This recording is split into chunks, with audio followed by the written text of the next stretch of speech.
Hello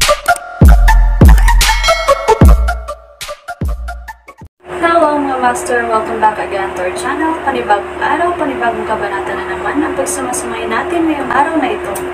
At kung bago ka sa ating channel, pag-click ang subscribe button and hit the notification bell para updated kayo sa ating mga susunod na videos. So mga master, bago natin simulan ang ating kabanata ngayong araw na ito, huwag po sana natin skip yung ads mga master, no, dahil malaking bagay na po yan sa ating munting channel. So simulan na natin kabanata ngayong araw na ito. Let's go! Kabanata 2491-2510. Kabanata 2471 ang banal na emperor ay nagpalabas ng mahusay na enerhiya ng demonyo. Ang kanyang mga ugat ay umbok, at mayroon siyang isang nakakatakot na ekspresyon sa kanyang mukha. Sa pagtingin kay Thea sa malayo, ang kanyang mga mata ay naging dugo pula. Thea Callahan, maglingkod ako ng mabuti, at gagarantyahan ko ang iyong kaligtasan. Nagbeckon siya kay Thea. Emph, malamig na umungol si Thea. Itinaas ni Thea ang malevolent sword. Nagradiated ito ng isang itim na glow, at isang walang talo na ilaw ng taybak ng 100 metro ang haba na material at tinadtad sa pamamagitan ng hangin sa direksyon ng banal na Holy Emperor. Hindi natatakot, ang banal na emperor ay nagpakawala ng enerhiya ng demonyo mula sa kanyang palad at hinarang ang pag-atake ni Thea. Gayunpaman, nakakuha siya ng mapagmataas. Napakalakas ng pag-atake ni Thea.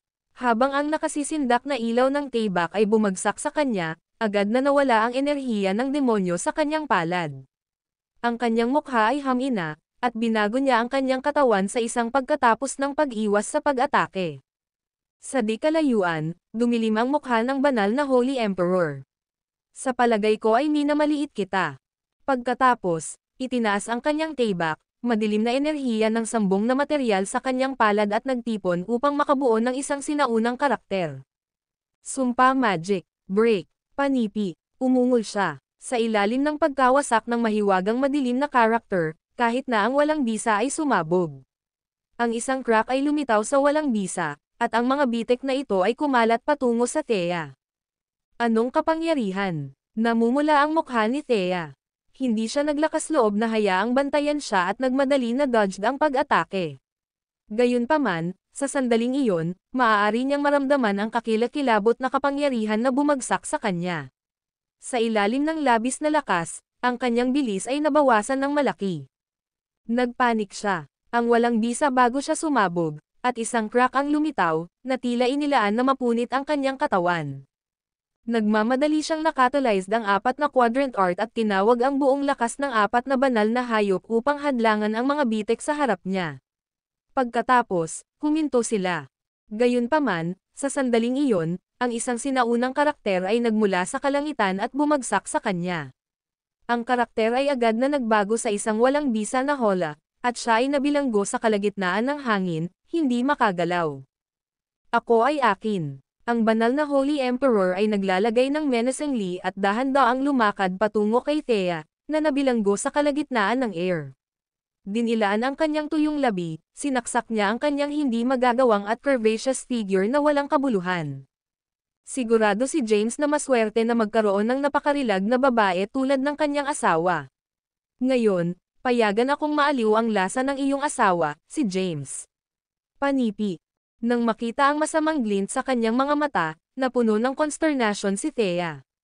Ang pagtawag sa kanyang buong lakas, sinubukan niya ang kanyang pinakamahusay na malaya.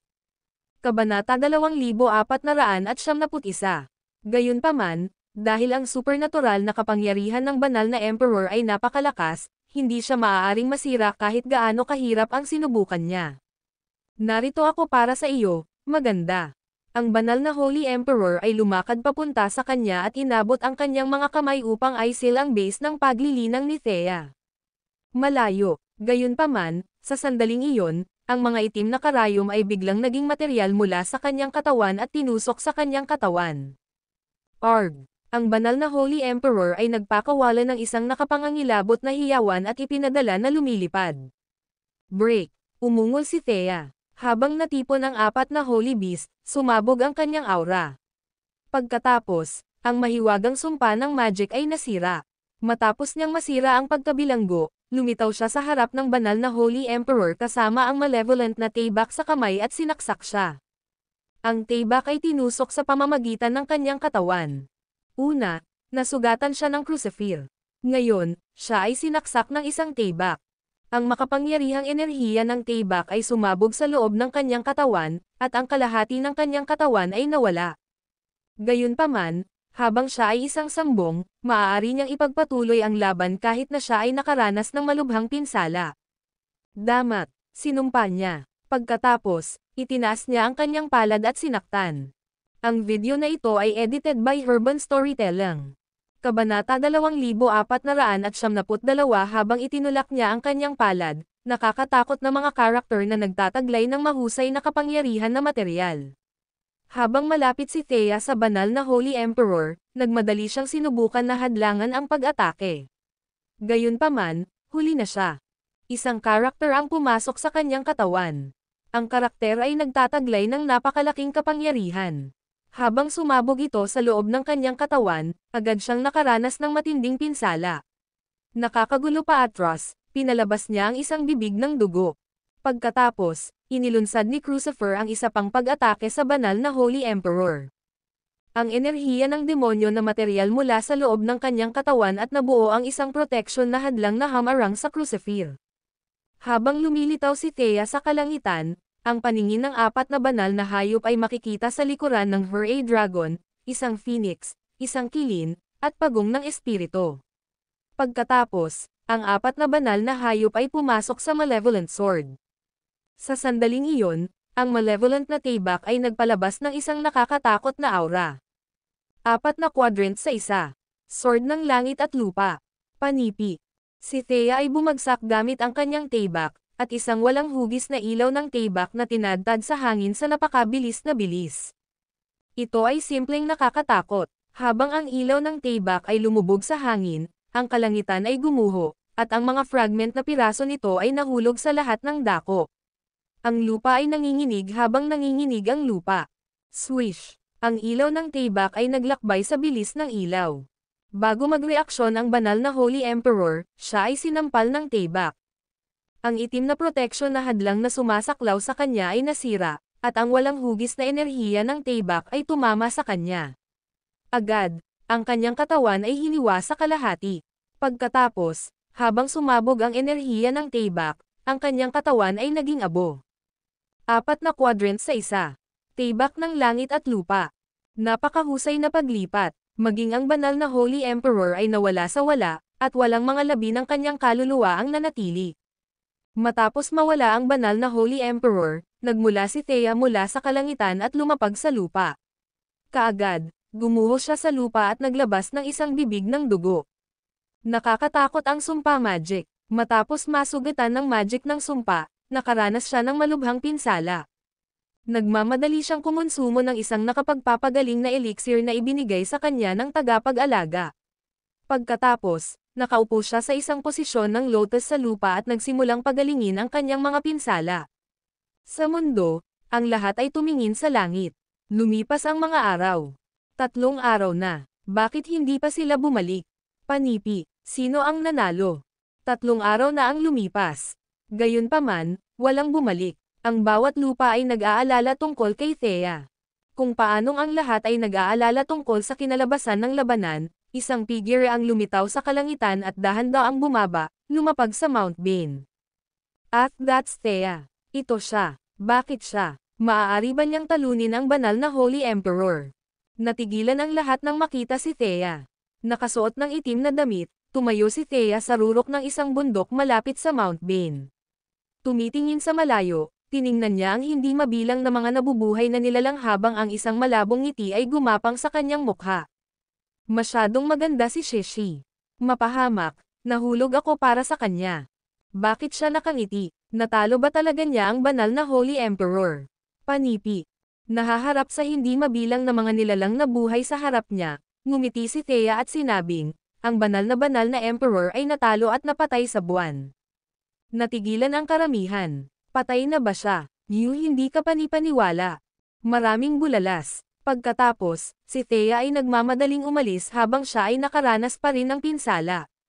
Nagmamadali siyang bumalik sa Earth pagkatapos ng isang maikling panahon ng pagpapagaling sa buwan. Hindi mapigilan ang enerhiya ng demonyo sa loob ng kanyang katawan pa, kailangan niyang hanapin ang tagapag-alaga sa lalong madaling panahon. Ang video na ito ay edited by Urban Storytelling. Kabanata 2473 pagkatapos ay bumalik sa lupa si Thea, nagmadali siyang umalis sa Mount Bane at tumungo sa direksyon ng kamara ng mga banal na kasulatan. Di nagtagal, nakarating siya sa kanyang patutunguhan at sinalubong ang tagapag-alaga. Sa ikasyam na palapag ng silid ng mga banal na kasulatan, si Thea ay nakaupo sa isang posisyon ng lotus sa lupa. Ang kanyang masungit na mukha ay dahan-daang nagiging mapatla. Sa tabi niya ay isang kaakit-akit na babae. Nakasuot ng damit na parang puti tulad ng nyebe, hindi siya napakarilag. Sinaktan ako ng magic ng sumpa sa panahon ng labanan laban sa banal na Holy Emperor. Miss, ano ang magic ng sumpa na ito? Bakit ito nakakatakot? Panipi. Walang magawa ang tanong ni Thea. Ang tagapag-alaga ay tumingin kay Thea at sinabi ng marahan, ang sumpa ng magic ay isang supernatural na kapangyarihan sa panahon ng primeval at kasalukuyang nagmamay-ari ng lahi ng demonyo sa kaharian ng demonyo. Sa aking pag-unawa, ang lipi ng Azurin at Hadoan ay bawat isa ay pinagkadalubhasaan ang mga segment ng magic ng sumpa. Gayunpaman, ang natutunan nila ay hindi kumpleto. Ang kumpletong bersyon ng sumpa magic ay matagal nang nawala. Samantala, ang natutunan ng banal na Holy Emperor ay ang mga batayan lamang. Panipi. Naririnig ito, natigilan si Thea. Tinanong niya, ay ang sumpa magic na nakakatakot? Siyempre, tumango ang tagapag-alaga at sinabi, kahit na ang isang Grand Emperor ay hindi maglakas loob na maliitin ang isang kamalian na sumpa ng magic. Pagkatapos nito, ang mga lupa ay nagdusa ng napakalaking casualty dahil sa sumpa ng magic ng lahi ng demonyo. Panipi. Sinasabi iyon, itinaas niya ang kanyang kamay, at malakas na enerhiya na material sa kanyang palad. Ang enerhiya ay pumasok sa katawan ni Thea, at dahan-daang nawala ang kapangyarihan ng sumpa. Pagkaraan ng ilang oras, tumayo si Thea at nagpasalamat sa tagapag-alaga ng labis. Maraming salamat, Miss. Ang tagapag-alaga ay kumalas ng bahagya sa kanyang kamay at sinabing, huwag banggitin ito. Tiningnan siya ni Thea, binuksan at isinara ang kanyang bibig. Tinanong ng tagapag-alaga, mayroon bang nais mong sabihin? Sinabi ni Thea, ngayon, ang oras na bomba, ang banal na Holy Emperor, ay na-defuse. Sa kanyang pagkamatay, ang iba pang nabubuhay na nilalang mula sa 3,000 mundo ay hindi na maglakas loob na kumilos ng may kapansanan. Kaya, plano kong magtungo sa Demon Realm at hanapin si James. Panipi. Na-miss ni Thea si James. Gusto niyang magtungo sa Demon Realm at hanapin siya. Inisip ng tagapag-alaga ang tungkol dito at tumango, na nagsasabing, dahil nais mong pumunta, ipapadala kita sa iyong paglalakbay. Gayunpaman, hindi kita maibabalik. Hindi lamang iyon, ngunit hindi ko matiyak kung kailan ka babalik o kung makikita mo si James sa kaharian ng demonyo. Panipi. Alam ng tagapag-alaga na si James ay may paninirahan sa Celestial sa kanyang pag-aari, na naglalaman ng maraming makapangyarihang mga figure. Iyon ang dahilan kung bakit hindi siya nag-aalala tungkol sa kanya. Si Thea, sa kabilang banda, ay naiiba. Hindi ko maiiwan ang lugar na ito, Thea. Iyon ang dahilan kung bakit kailangan mong hanapin si James sa sandaling makarating ka sa kaharian ng demonyo. Kung hindi, ikaw ay makulong doon hanggang sa lilito ang ika-4 na kalamidad sa mundo. Mangyaring isaalang-alang muli ang iyong desisyon. Panipi. Tumango si Thea na may matatag na pagpapasya at sinabing, nag-isip ako. Mabuti. Sa kasong iyon, magbubukas ako ng isang walang bisa na daanan para sa iyo at ipadala ka sa kaharian ng demonyo. Bago iyon, sasabihin ko sa iyo ang ilang mga piraso ng impormasyon tungkol sa kaharian ng demonyo. Ang kaharian ng demonyo ay nahahati sa 3 eroplano, ang mortal na sukat, sukat ng sambong, at ang banal na dimensyon. Ang lahat ng mga nabubuhay na nilalang sa mortal na sukat ay nasa ranggo ng sambong o sa ibaba, samantalang ang mga nabubuhay na nilalang sa ranggo ng sage ay hindi bababa sa ranggo ng sage. Samantala, ang mga nabubuhay na nilalang sa banal na sukat ay hindi bababa sa banal na ranggo at sa itaas. Pumunta si James sa mortal na sukat ng kaharian ng demonyo. Hindi ka nasa anumang panganib doon. Gayunpaman, walang ganap, dahil ang mga mula sa dimensyon ng sambung at ang banal na sukat ay pinapayagan na bumaba.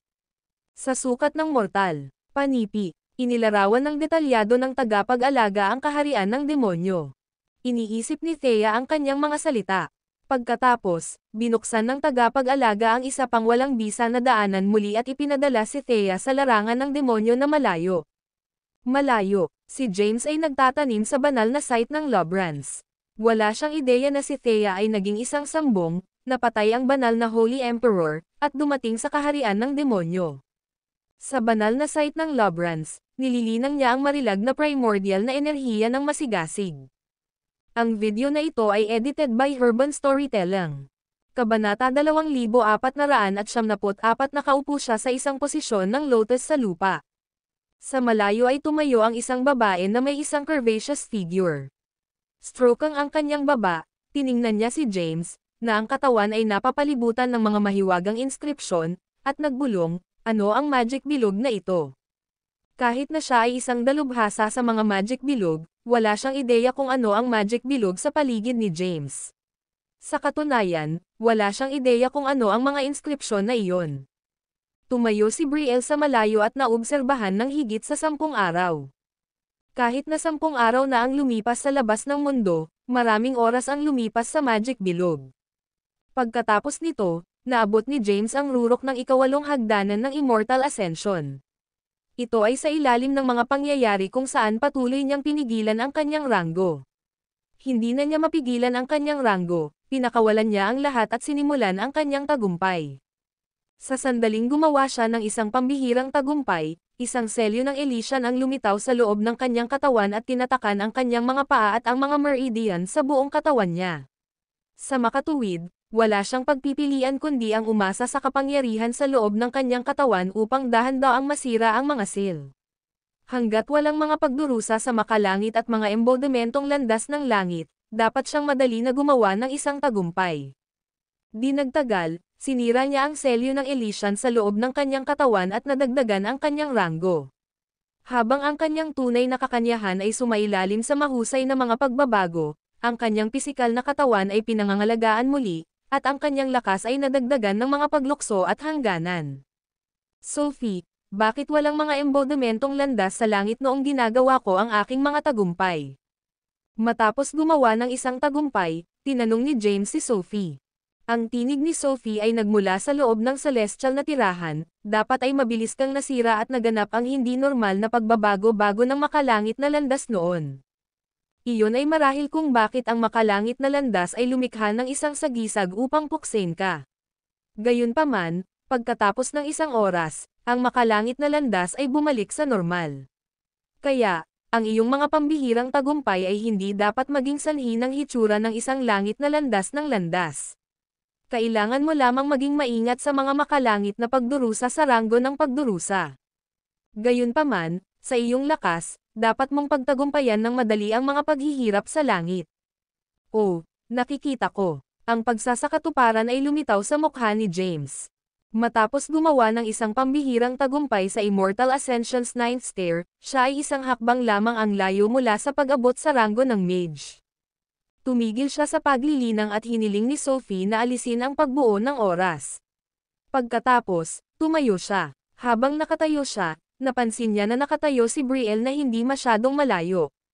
Nang makita na tumigil si James sa paglilinang, lumakad papunta si Brielle at tiningnan siya ng kakaiba. Hindi masama, gumawa ka ng isang pambihirang tagumpay sa isang maikling oras. Ngumiti si James ng mahina at sinabing, ito ay isang pambihirang tagumpay. Walang magulat, panipi. TSK. Sinabi ni Brielle na naiinis, huwag masyadong madala ngayon. Hindi siya pinansin ni James sa kanya at simpleng lumingon. Hoy, ikaw, ito ba kung paano mo ipinakita ang iyong pasasalamat? Ikaw ang nagtanim sa aking lugar. Hoy, panipi. Nanginginig si Brielle sa galit. Sa pagtingin kay James na dahan-daang naglalakad palayo, sumigaw siya, malapit na ang paligsahan. Makikilahok ka ba, panipi? Hindi interesado. Ang boses ni James ay bumagsak sa buong lugar. Pagkatapos, naglakad siya palabas ng magic bilog at nawala. Mula sa kanyang pananaw, kinuha ni Brielle ang kanyang ngipin. Kahit na ang balita tungkol sa paligsahan upang manalo ng kanyang kamay sa pag-aasawa ay kumalat, hindi pa niya inanyayahan ang sino man dito. Gayunpaman, ngayon na inanyayahan niya si James, tinanggihan niya lamang ang kanyang alok. Ano ang isang mapagmataas na tao? Inanyayahan lang kita dahil naniniwala akong karapat-dapat ka sa akin. TSK, sino ang nagmamalasakit? Maraming mga lalaki ang naruroon na mas gwapo at may talento kaysa sa iyo. Panipi. Inaliw niya ang sarili. Pagkatapos ng paglilinang sa holy site ng Lobrans, naabot niya ang ikakasali na hagdanan ng Immortal Ascension. Ngayon, siya ay isang hakbang lamang ang layo mula sa pag-abot sa ranggo ng mage. Samantala, si Sophie ay gumawa ng mga pag-aayos para sa kanyang Yogacara, na kung saan ay isang alon ng walang talo na enerhiya ng Taybak na naiwan ng isang malakas na figure ng panahon ng panguna. Matapos gumawa ng isang tagumpay, iniwan niya ang banal na site at bumalik sa tirahan na inihanda ng Lobrans. Ito ay isang independenteng patio. Pagdating niya, napansin niya sina Henrik at Chusay na maligaya na nakikipag-chat sa malayo. Nakasuot ng balabal ng saffron, ang chubby na mukhang Henrik ay nakasandal sa kanyang upuan. Gamit ang kanyang mga paa sa mesa, sinabi niya na tamad, ang paligsahan ni Brielle ay nasa paligid lamang. Nagtataka ako kung magagawa ito ni James sa oras. Panipi. Sa tabi niya, si Chusay, na nakasuot ng isang malaking balabal, ay nakapatong sa isang maliit na talam ng damo, na nagsasabing cool na, hindi sa palagay ko ay interesado si James kay Brielle. Sa katunayan, sinabi ni Henrik, hindi isang ordinaryong babae si Brielle. Kung siya ay, hindi ko nais na pakasalan siya ni James. Alinman. Panipi. Naririnig ito, ang pagyuzisa ni Chusay ay napik.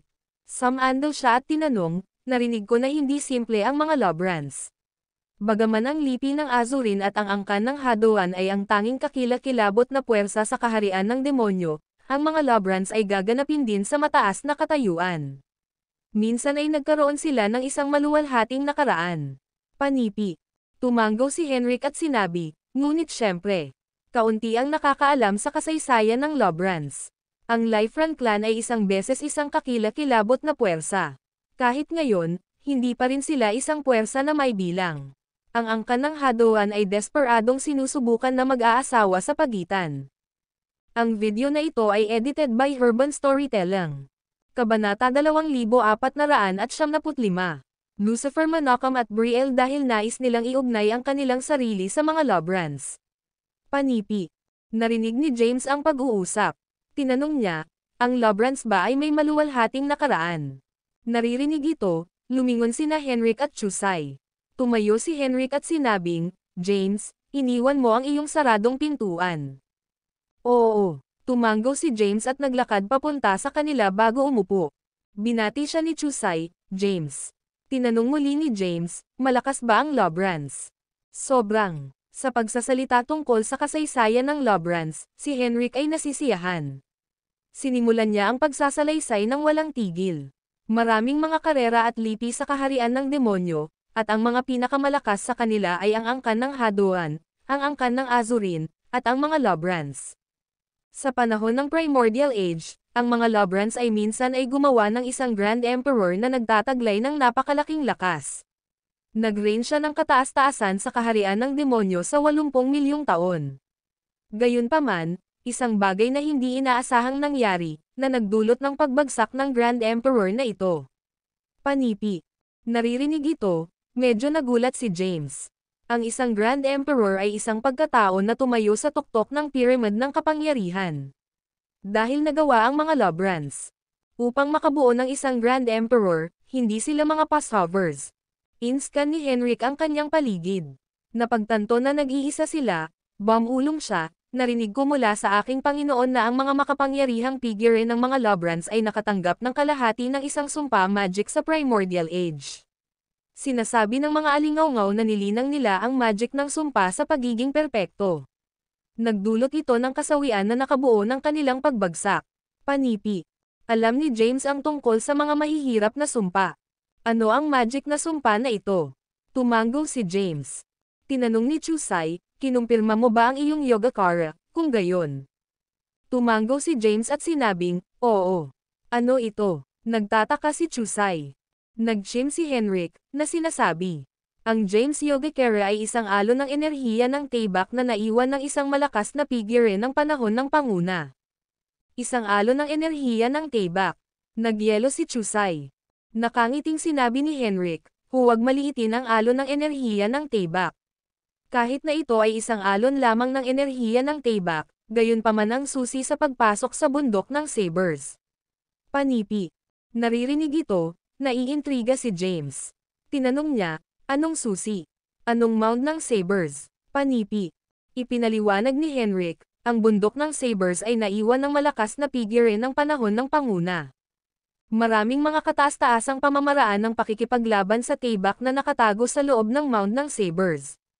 Samantala, ang enerhiya ng Taybak ay ang susi sa pagpasok sa bundok ng mga Sabers. Sa aking pag-unawa, mula sa panahon ng Primeval hanggang sa Primordial Age, nagkaroon lamang ng isang dakot na pumasok sa bundok ng mga Sabers ay magkakaroon ng karamihan sa isang tao o dalawa na pumasok. Gayunpaman, wala sa kanila ang tumanggap ng mana ng mga diskarte sa pakikipaglaban sa kataas-taasang Taybak. Panipi. Nakakaugnay sa kanya si James. Umiling-iling si Henrik at sinabing, hindi ko rin alam. Alam ko lamang na ang sumpa ng magic na ito ay nagmula sa panahon ng Primeval. Kahit na noon, ito ay isang nakakatakot na pamamaraan ng paglilinang. Matagal nang nawala ang sumpa magic. Iyon ang dahilan kung bakit ang sumpa ng magic na kinokontrol ng mga pamilya at angkan ng lahi ng demonyo ay hindi kumpleto.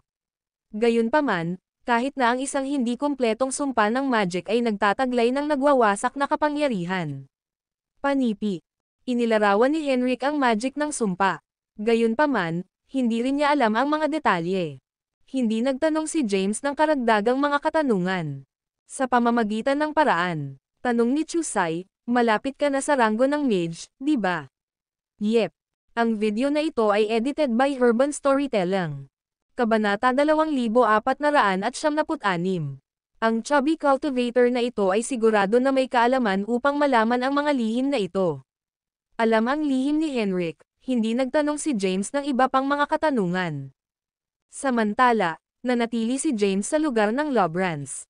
Habang papalapit ang araw ng paligsahan ng Brielle, mas maraming mga buhay na nilalang ang lumitaw sa Lobrans. Kabilang sa mga ito ay ang mga nagmula. Ang banal na sukat, sa isang sulyap ng isang mata, dumating ang araw ng paligsahan. Sa isang walang laman na balangkas ng lupa sa Mount Lutheran, maraming nabubuhay na nilalang ng mga Lobrans ang natipon, na nakatayo sa dalawang hilera na parang tinatanggap nila ang ilang mahalagang figure. Sa di kalayuan, maraming mga Predae user ang dumating upang lumahok sa paligsahan upang mapanalunan ang kamay ni Brielle. Ang ilan ay nagmula sa mortal na sukat, habang ang iba ay nagmula sa sukat ng sambong at ang banal na sukat. Sa isang sulyap, halos 1,000,000 sa kanila. Sa harapan, si Brielle ay nakatayo sa tabi ng isang taong may edad na. Ngayon, nakasuot siya ng isang mahabang puting damit na sumakay sa lupa at isang tiara sa kanyang ulo. Ang kanyang nakamamanghang kagandahan ay nakakagulat sa lahat ng mga mata. Sa kanya, ang tao sa tabi niya ay si Figaro Lobran, ang patriarch ng Lobran clan ng Mortal Dimension. Sa sandaling iyon, bulong ni Brielle, nakatanggap lang ako ng balita na ang patriarch sa banal na sukat ay bababa sa sukat ng mortal. Brielle, maging maingat na huwag maging bastos sa kanya. Siya ang tunay na pinuno ng aming angkan. Bagaman ako ang patriarch ng Lobran clan ng Mortal Dimension, ang aking katayuan ay mababa at hindi gaanong mahalaga. Kahit na ang isang Lobran mula sa isang dimensyon ng sambong ay maaaring mag-order sa akin sa paligid, alalahanin ang isa na nagmula sa banal na sukat. Panipi. Naunawaan. Tumango si Brielle ng masunurin. Sa sandaling iyon, mayroong isang glow sa kalangitan, kung saan nakatayo ang maraming nabubuhay na nilalang na mukhang tao at pinalabas ang isang malakas na aura. Sa di kalayuan, tinitigan ni Henrik ang glow sa kalangitan at tiningnan ang lalaki sa harap niya, na nagsasabing, James, siya ay Zoman Lobran, a.k.a. ang banal na hari ng Lobran, na nabalitaan na umabot sa rurok ng ikatlong yugto ng banal na ranggo. Sa katotohanan, naabot niya ang ranggo ng quasi-emperor. Panipi.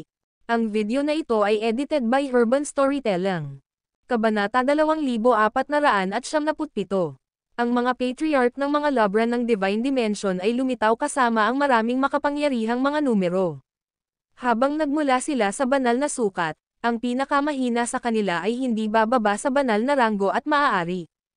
Ganap na puksain ang sinuman sa mga sukat ng mortal at sambong. Maligayang pagdating, Patriarch. Lumuhad si Figaro sa tabi ng iba pang mga Lobrans ng mortal na sukat at tinanggap ang kanilang Patriarch na nagmula sa banal na sukat. Si Zoman ay lumampas sa ikatlong yugto ng banal na ranggo at naabot ang ranggo ng quasi-emperor. Dahil dito, ang aura na kanyang pinalabas ay nakakatakot. Kahit na hindi niya sinasadya na may palabas ang aura na ito, maramdaman ng lahat ang labis na presyon sa kanilang mga balikat. Si James ay nadama din ng matinding presyon. Nahaharap sa isang malakas na figure ng banal na sukat, hinawakan niya ang kanyang hininga. Ito ba ang kapangyarihan ng isang kataas-taasang pagkatao? Nakakatakot. Huminga siya ng malalim. Bahagyang inalis ni Zoman ang kanyang kamay at sinabing, maaari kang tumayo. Pagkatapos lamang ay tumayo si Figaro at ang iba pa. Ang titig ni Zoman ay naayos sa Brielle. Nang makita ito, medyo nagkasala si Brielle. Tumingin si James kay Zoman. Habang ang makulay na glow ay bumaba sa Mount Lutheran, ang mga Lobrans ng banal na sukat ay lumitaw sa walang laman na balangkas ng lupa. Mayroon lamang humigit kumulang 100 sa kanila. Tumingin si Zoman sa paligid ng 30 taong gulang. Nakasuot ng itim na balabal, hindi siya itinuturing na gwapo. Gayunpaman, pinalabas niya ang mahusay na karisma. Kaya, siya ang tunay na patriarch ng Lobrans na isang quasi-emperor sa parehong ranggo ni Sophie. Bulong ni James. Malamig na sinabi ni Zoman, Brielle Lobran, mayroon ka bang ideya kung sino ang iyong nakikibahagi? Siya lamang ang natitirang bloodline ng Grand Emperor ng clan ng Hadoan at isang menor de edad na patriarch ng Hadoan clan.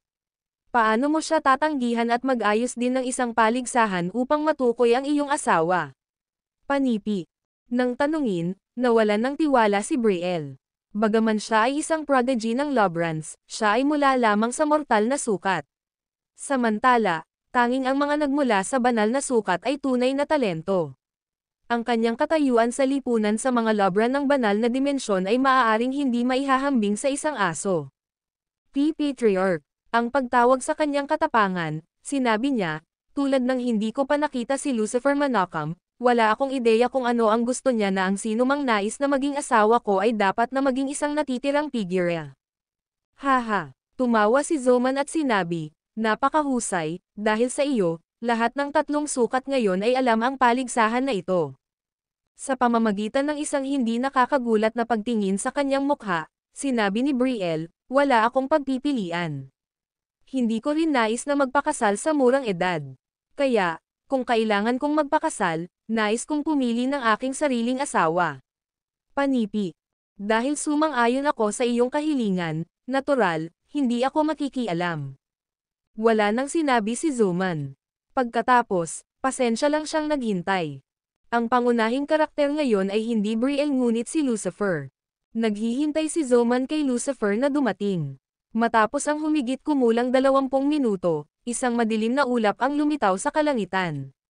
Habang bumababa ang ulap, huminto ito sa itaas ng mga Lobrans. Pagkatapos, nagkalat ang ulap, na naghahayag ng isang hugis humanoid na buhay na nasa walang laman na balangkas ng lupa. Si Tigranes Xanthipos, ang Grand Emperor ng clan ng Hadoan, ay nakatayo sa tingga. Sa likuran niya ay sina Lucifer at ang iba pang makapangyarihang mga numero ng angkan. Master Tigranes. Naglakad si Zoman sa kanya at binati siya ng magalang. Ang video na ito ay edited by Urban Storytelling. Kabanata 2478. Kilala mo siya. Nakapagtataka si Chusay. MHM. Tumanggo si James at sinabing, siya si Lucifer Manakam, ang tanging nakaligtas na bloodline ng Grand Emperor at ang batang master ng angkan ng Hadoan.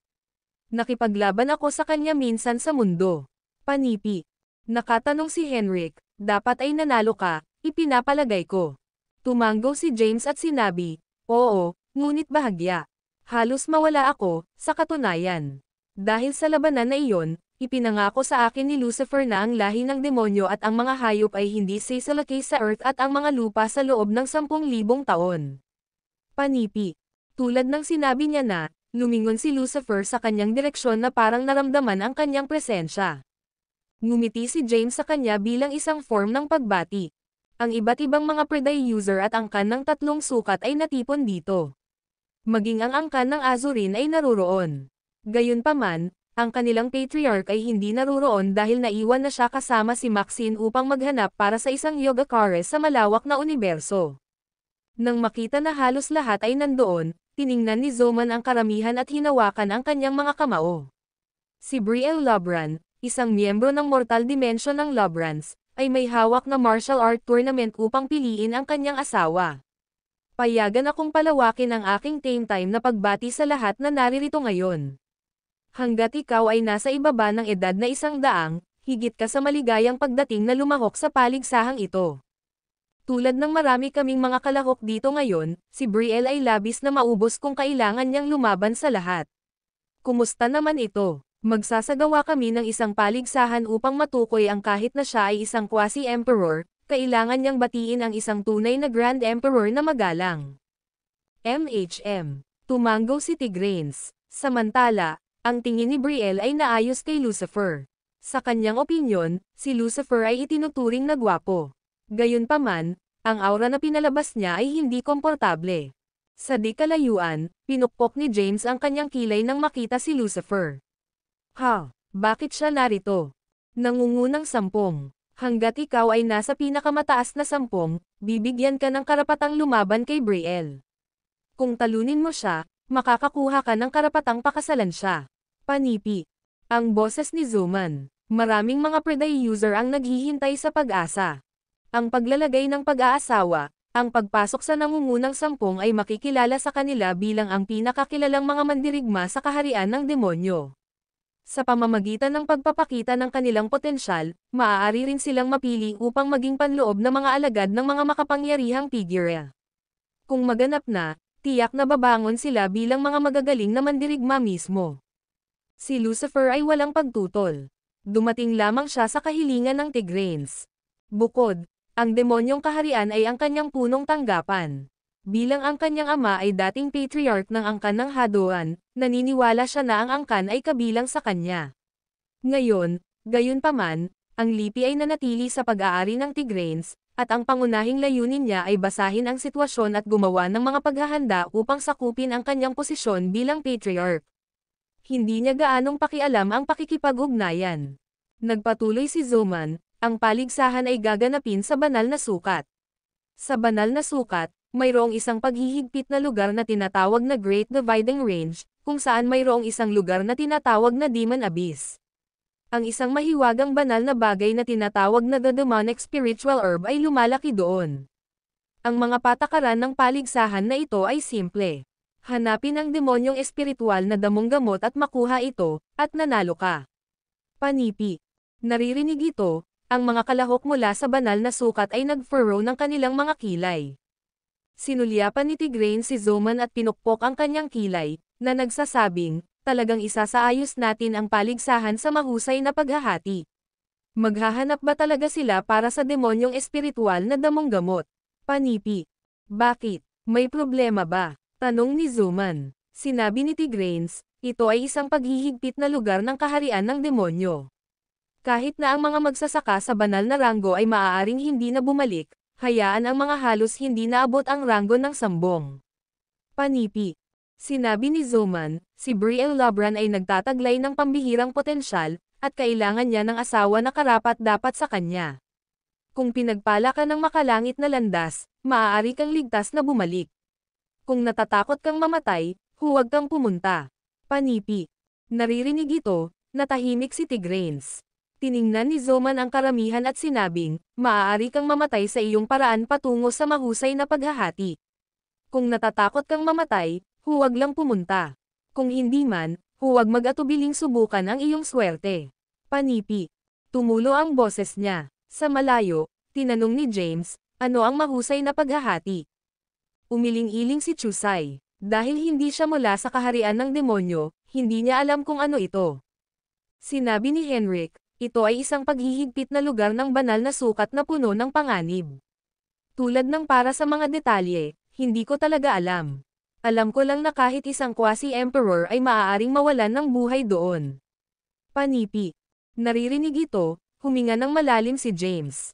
Kung kahit na ang isang quasi-emperor ay maaaring mawalan ng buhay, siya ay mapahamak sa loob lamang ng ilang minuto. Walang paraan na pupunta siya. Ang video na ito ay edited by Urban Storytelling. Kabanata 2479 ang pinigilan na lugar ng banal na sukat ay simpleng mapanganib, at walang plano si James. Ang pagkawala ng kanyang buhay sa isang babae ay simpleng hindi katumbas ng halaga. Gayunpaman, ang kabaligtaran ay totoo para sa iba. Para sa kanila, ang pagsakay sa mga coattails ng Lobrans ay nangangahulugang makakuha ng pagkakataon na lumitaw bilang isang puwersa na mabilang. Kahit na hindi nila pinakasalan si Brielle sa huli, maaakit nila ang atensyon ng mga nagtatanim ng banal na sukat kung sila ay bumalik na buhay. Isa sa alang-alang nila ang kanilang sarili na maswerte na tanggapin bilang kanilang mga alagad. Sa makatuwid, ito ay nagkakahalaga ng panganib sa kanilang buhay. Tinanong ni Henrik, pupunta ka ba, James? Nope. Umiling-iling si James at sinabing, mapanganib ang pinigilan na lugar ng banal na dimensyon. Kahit na ang isang quasi-emperor ay maaaring mawalan ng buhay doon. Hindi ko isinasapanganib ang aking buhay para sa isang babae lamang. Sige, kung gayon. Hindi na sinabi ni Henrik. Yamang ayaw ni James na pumunta, hindi niya pinindot ang isyo. Interesado akong pumunta, bagaman. Naintriga sa pinaghihigpitan na lugar ng banal na dimensyon, isang ngiti ang sumulpot sa mukha ni Chusai habang sinabi niya, ang mas mapanganib na lugar ay, mas maraming mga pagkakataon. Ang aking lakas ay maaaring madagdagan ng mga lips at hangganan. Pinahihit ni James ang kanyang mga mata at binalaan, ang panganib sa iyong buhay para sa isang babae ay isang kakilakilabot na pakikitungo. Hindi ka dapat pumunta. Nagkibit balikat si Chusai at sinabing, dahil sinabi mo ito, hindi ako pupunta. Pagkatapos, binuksan ni Zoman ang isang daanan na humantong sa dimensyong banal. Ang lahat ng mga kalahok ay may kakayahang maglakbay sa banal na sukat sa pamamagitan ng daanan na ito. Ang banal na sukat ay ang pinakatanyag sa tatlong sukat. Ang enerhiya ng langit at lupa ay hindi mabilang na beses na mas malaki kaysa sa mortal na sukat. Ang mortal na sukat ay may espiritual na enerhiya, ang dimensyon ng sambong ay may enerhiya ng sambong, at ang banal na sukat ay may banal na enerhiya at maging ang primordial energy sa ilang mga lugar.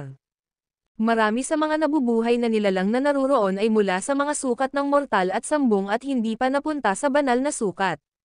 Ngayon na binigyan sila ng isang pagkakataon upang maglakbay doon, itinuturing nilang hindi makapaniwalang providence. Maraming mga nabubuhay na nilalang ang dumaan sa ilog na daanan at pumasok sa banal na sukat. Hindi agad tumungo si Lucifer doon. Sa halip, lumakad siya papunta kay James at sinulyapan siya. Natigilan, sinabi niya, James, hindi ko inisip na pupunta ka sa kaharian ng demonyo. Napangiti si James ng mahina at sinabing, ang Earth ay nasa kapayapaan ngayon, at ang pangatlong kapahamakan ay hindi pa lilito. Dahil wala akong magagawa sa ngayon, napunta ako rito upang sanayin sa isang pagtatangka upang madagdagan ang aking lakas bago dumating ang ikatlong kalamidad. Pinutok ni Lucifer ang kanyang knuckles habang tinitingnan siya, na nagsasabing, natalo ako sa iyo sa mundo. Gayunpaman, ang aking lakas ay tumaas ng labis mula noon. Sa oras na ito, talunin kita. Binawi ni James ang kanyang kamay ng bahagya at sinabing, ibigay mo ito. Hindi ako nakikipaglaban sa iyo. Hindi ako interesado kay Brielle, kaya hindi ako makikilahok sa paligsahang ito, at hindi rin ako pupunta sa pinigilan na lugar ng banal na sukat. Naririnig ito, nabigo si Lucifer. Sinabi niya, sa kasong iyon, hindi ko alam kung kailan ako lalaban muli sa iyo. Palm noon, hulaan ko. Sinasabi na, lumingon siya sa tabi ng ilang mga magsasaka ng angkan ng hadoan at tumungo sa banal na sukat. Habang pinapanood ni Henrik ang retreating figure ni Lucifer, pinatong niya ang kilay at sinabing, ang taong ito na si Lucifer ay hindi ordinaryong tao. Siyempre, sinabi ni James, siya lamang ang nakaligtas na bloodline ng Grand Emperor, at ang kanyang ama ay dating patriarch ng angkan ng Hadoan.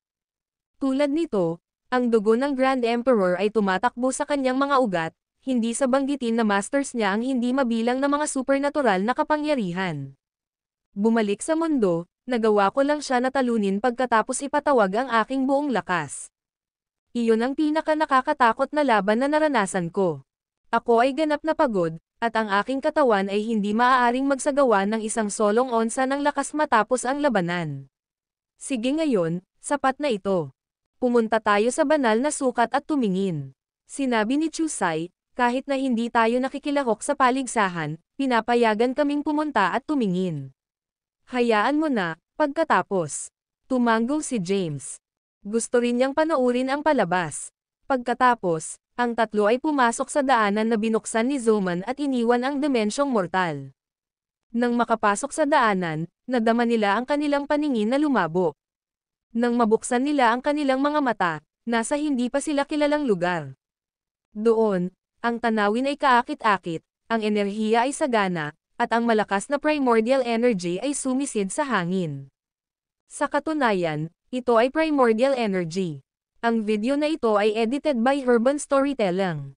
Kabanata 2500. Ang primordial energy ay isang enerhiya ng pinakamataas na antas.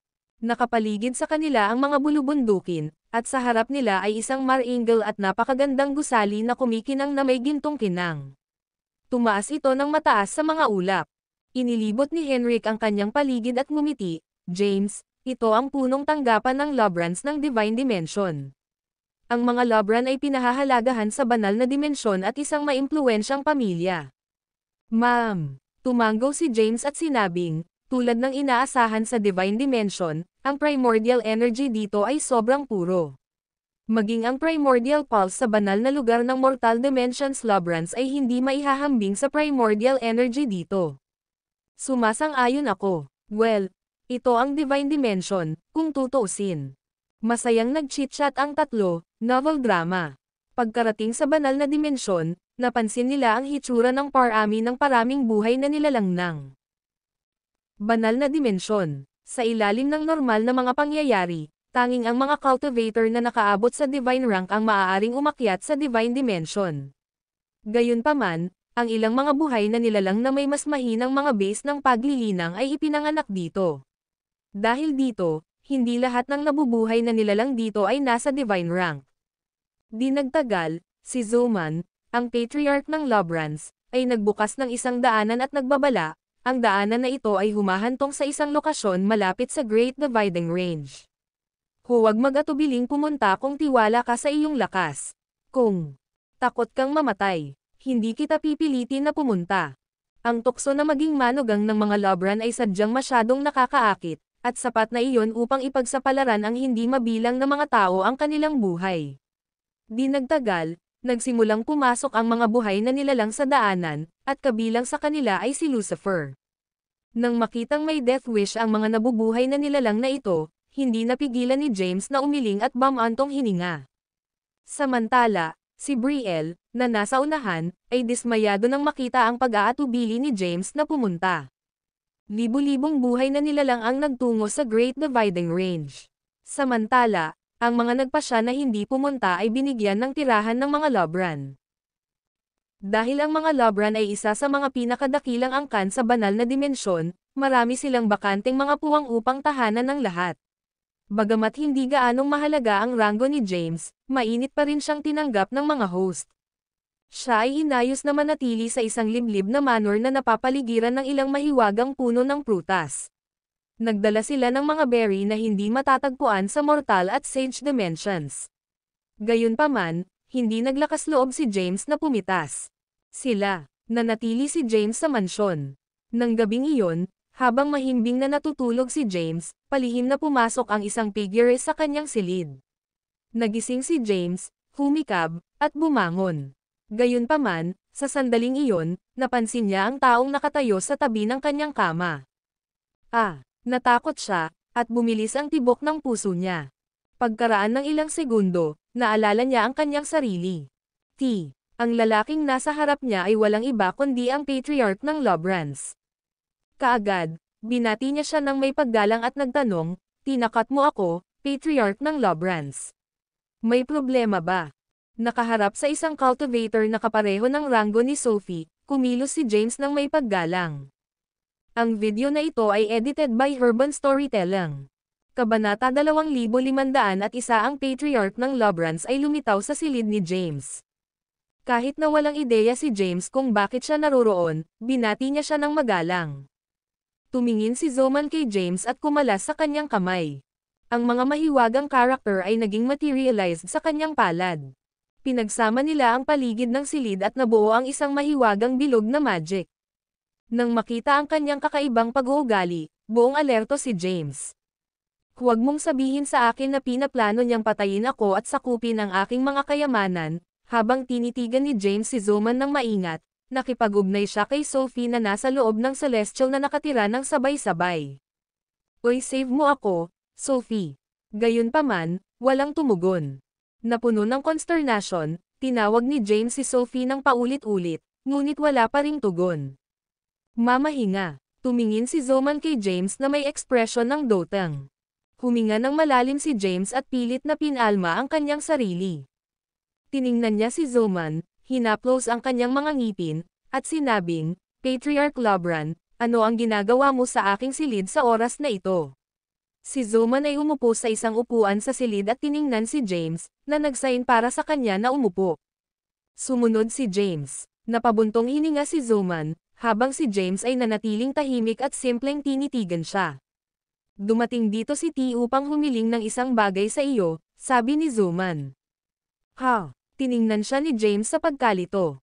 Dahil hindi siya nakilala sa TXOMIN, bakit hiniling niya ang kanyang tulong? Ang ekspresyon ni Zoman ay naging mabagsik habang sinabi niya, "Nais kong pumunta ka sa Demon Abyss." Pangarap. Agad na tumayo si James at sinabing, "Hindi ako interesado kay Brielle. Hindi ko isinasapanganib ang aking buhay na magtungo sa Demon Abyss sa mahusay na paghahati ng saklaw para sa kapakanan ng isang babae." Inalis ni Zoman ang kanyang kamay at ginambala si James, na nagsasabing, "Hayaan mo akong tapusin ang aking pangungusap." Umupo si James at tumingin sa kanya, naghihintay para sa kanya upang matapos ang sasabihin niya. Ipinagpatuloy niya, "Ang universo ay may 7 larangan sa edad ng primordial, na kung saan ang lupain ng tao sa mundo ay ang pinakamalakas. Ang lahi ng tao ay maraming mga Grand Emperador, at ang pinakamalakas sa kanila ay pinangalanan bilang Panginoon ng lupain ng tao, na nagpunta sa pangalan ni Zandros Tigan. Siya ang pinuno ng lahat ng mga emperador. Gayunpaman, alam na hindi siya makakaligtas sa isang pagdurusa, naisip niya ang isang paraan upang maisil ang kanyang sarili sa lupain ng demonyo." Naririnig ito, naiintriga si James. Palagi siyang interesado sa mga gawain ng edad ng primordial, ngunit walang nagsabi sa kanya tungkol sa anumang bagay. Ngayon, nalaman niya na ang guro ng daigdig ay tinawag na Zandros Tigan. Ipinagpatuloy ni Zoman, ang lahi ng demonyo ay nais na sundin ang mga kagustuhan ng makalangit na landas at atake sa lupa. Bago nila salakayin ang lupa, nalaman ng mga makapangyarihang figure ng lahi ng demonyo na ang Panginoon ng lahi ng tao ay nasugatan sa pamamagitan ng makalangit na landas. Kaya, nagtungo sila sa lupa, nakuha si Zandros, at binilanggo siya sa Demon Abyss. Ang nakuna ng Zandros ay ang dating Panginoon ng Demon at ang Azurin Clan Patriarch. Bukod sa kanya, wala nang ibang nakakaalam na si Zandros ay nabilanggo sa Demon Abyss. Lahat ay talagang bahagi ng plano ng Zandros. Nais niyang mabuhay at maiwasan ang mga kaguluhan sa oras. Kaya, sinira niya ang kanyang sariling base ng paglilinang upang lumikha ng mga anomalya sa makalangit na landas. Matapos madama ang anomalya, nagpunta ang Lord of the Demon at nakuha siya. Panipi. Naririnig ito, tinanong ni James, "Sinusubukan mo bang sabihin na ang Dragon Abyss ay nauugnay sa Zandros?" Tumanggo si Zoman at sinabi, "Oo." Natapos ang edad ng primordial, at dumating ang edad ng apocalypse. Gayunpaman, ang lahi ng tao sa edad ng primordial ay hinarap ng isang mabigat na suntok. "Pinahihintulutan mo ako, Patriarch Lobran. Iyon ang pinigilan na lugar ng Demon Realm. Kahit na hindi ka maaaring mabuhay sa paglalakbay, pabayaan mo ako." Bukod, Paano ko dapat ilabas ang selyo sa Xandros na inilagay ng Grand Emperor? Hindi ko ito magagawa. Dapat kang humingi ng tulong sa ibang lugar. Tinanggihan agad ni James ang kanyang kahilingan. Tiningnan siya ni Zoman at sinabing, ikaw lang ang makakagawa nito. Bakit? Naguguluhan si James. Sinabi ni Zoman, ang iyong pisikal na katawan ay na-raise up ng Grand Emperor ng clan ng Hadoan. Dahil mayroon kang aura ng Grand Emperor, hindi ka makatagpo ng anumang panganib habang ikaw ay nasa mahusay na paghahati. Hanggat mahahanap mo si Xandros at gisingin siya, sasabihin niya sa iyo kung ano ang gagawin. Tumingin si James kay Zoman. Nalilito siya. Bakit ang isang miyembro ng lahi ng demonyo ay labis na desperado upang makatipid ng isang Grand Emperor ng tao? Patriarch, maaari ka bang maging isang tao? Tumanggo si Zoman at sinabi, kahit na ang mga Lobrans ay bahagi ng lahi ng demonyo, hindi ako. Isa ako sa mga tinatawag na traidor ng Earth na umatras sa demonyong kaharian sa tabi ng hukbo ng lahi ng demonyo. Bukod doon, ang makalangit na landas ng Apocalypse Age ay nagalit sa mga tao. Ito ay isang senaryo ng bangungot para sa lahi ng tao. Matapos mawala ang kanilang pinuno, ngayon ay parang nakakalat na buhangin. Kailangan nating ay save ang Xandros. Naririnig ito, naintindihan ni James ang lahat. Nais ni Zoman na i-save ang Xandros. Ang video na ito ay edited by Urban Storytelling. Kabanata 2502. Pagkatapos, sumali ako sa Lobrans. Sa paglipas ng oras, ako ay naging patriarch ng Lobrans. Tinanong ni James, kaya hindi mo ba ako bibigyan ng anumang mga pahiwatig sa paghahanap ng Xandros? Umiling-iling si Zoman. Ang nakaraang lupain ng demonyo ay ang nagsil kay Xandros Tigan. Alam ko lang ang lokasyon at wala pa. Kailangan mong siyasatin ang iyong sarili. Tandaan, kailangan mong maghanap ng Xandros kahit na ang gastos. Si Xandros ay ang Panginoon ng lahi ng tao at nagtataglay ng walang kapantay na lakas. Niloko niya ang kamatayan sa pamamagitan ng pag-iwas sa pagdurusa at nakaligtas. Ang lahi ng tao ay nangangailangan ng kanyang patnubay. Maraming mga makapangyarihang figure sa mundo. Gayunpaman, nag-aatubili silang ipakita ang kanilang sarili dahil sa kakulangan ng isang pinuno. Kaya, ang paghahanap ng Xandros ay lubos na kahalagahan. Nag-aalala ito sa hinaharap ng lahi ng tao. Ang ekspresyon ni Zoman ay grim. Sa kasong iyon, susubukan ko ito. Wala pang ibang pagpipilian si James. Para sa kapakanan ng mga lupa, kailangan niyang pumunta kahit na kailangan niyang ipagsapalaran ang kanyang buhay.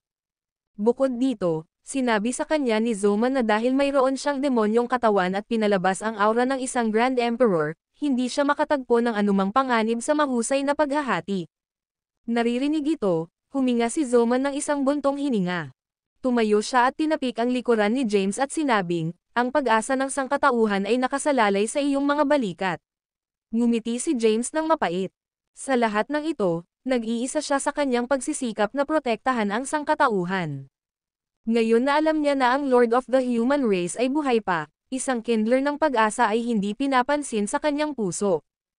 Hanggat ang mga makapangyarihang figure ay handang sumulong, hindi na niya kailangang mapaglabanan ang napakalaking presyon ng pagprotekta sa mga lupa mula sa mga kalamidad.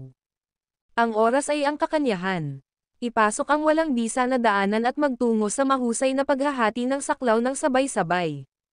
Maghanap ng Grand Emperor Xandros bago ang iba ay makahanap ng demonyong espiritual na damong gamot. MHM. Tumanggo si James. Pagkatapos, tinanggal ni Zoman ang magic circle at nawala mula sa view ni James sa isang mata ng isang mata. Umupo si James sa upuan at hinayla ang isang bag ng mga sigarilyo mula sa paninirahan sa langit. Pag-iilaw ng isang sigarilyo, huminga siya ng malalim at nagbulong ng isang solemne na ekspresyon sa kanyang mukha, inaasahan kung walang inaasahang mangyayari sa oras na ito. Matapos paninigarilyo ang kanyang sigarilyo, tumayo si James, binuksan ang pintuan, at naglakad palabas. Nang umalis sa kanyang patio, dalawang lalaki ang lumapit sa kanya. Sila ay sina Henrik at Chusay. James. Hoy, James. Lumakad ang dalawa sa kanya. Tumingin si Henrik kay James, nagtaka, at tinanong, pupunta ka ba sa isang lugar? Ang video na ito ay edited by Urban Storytelling. Kabanata 2503 naghahanap sa Henrik at Chusay, tumango si James at sinabing, "Oo, pupunta ako sa Great Diving Range." Ha? Natigilan, tinanong ni Henrik, "Akala ko sinabi mong hindi ka nagpaplano na pumunta. Ano ang nagbago sa iyong isip?" Ngumiti si James at sinabing, "Napakaganda ni Brielle Lobran. Sa pangalawang pag-iisip, sa palagay ko ay nagkakahalaga ng pagpunta sa isang pakikipagsapalaran. Bukod, siya ay umuusbong mula sa isang makapangyarihang angkan.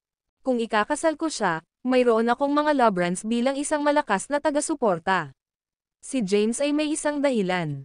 Bagaman siya ay sinumpa ang mga kapatid na sina Henrik at Chusay, mas kaunti ang alam nila tungkol sa Earth at mga gawain sa Earthlings, mas mabuti. Pinakamainam na huwag sabihin sa kanila ang anumang bagay. Tumingin si Henrik kay Chusay at tinanong, "Pupunta ka ba?" Tumango si Chusay at sinabi, "Siyempre ako."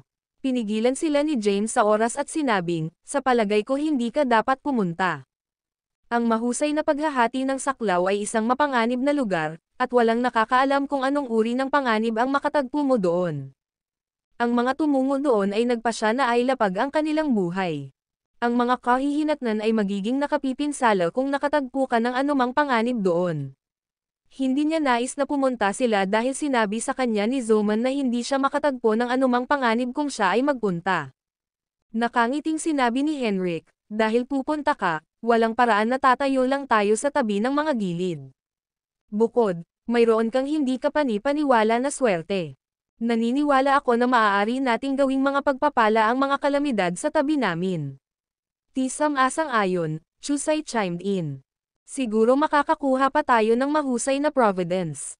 Bagaman alam nila na ang paglalakbay ay magiging taksil, iginiit nila ang pagpunta. Ngumiti si James ng mapait. Ayaw talaga niya silang pumunta. Nawala siya sa pag-iisip. Makalipas ang ilang oras, sinabi niya, "Upang maging lantad, ako ay isang tao sa isang misyon. Tulad ng alam mo, ito ang edad ng apocalypse para sa lahat ng sangkatauhan. Mahirap para sa kanila na magpanahon sa pamamagitan ng bagyo. Matapos malaman na mayroong isang paraan upang malutas ang krisis sa Great Dividing Range, plano na magtungo doon at subukan ang mga bagay. Hindi ko nais na sundin mo ako sa panganib." Sinabi sa kanila ni James ang katotohanan.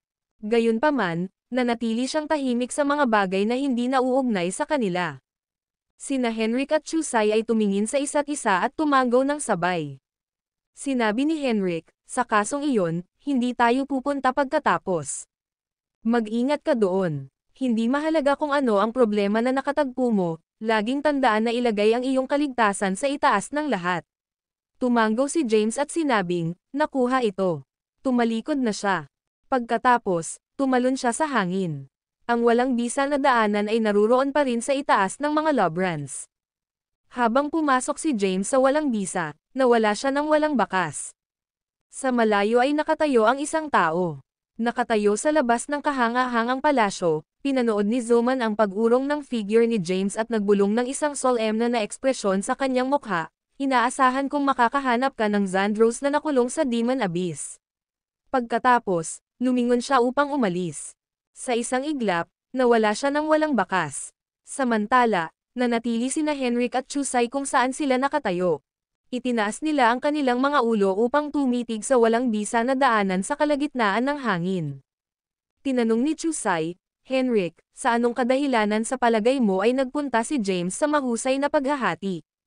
Umiling-iling si Henrik at sinabing, "Hindi ko rin alam.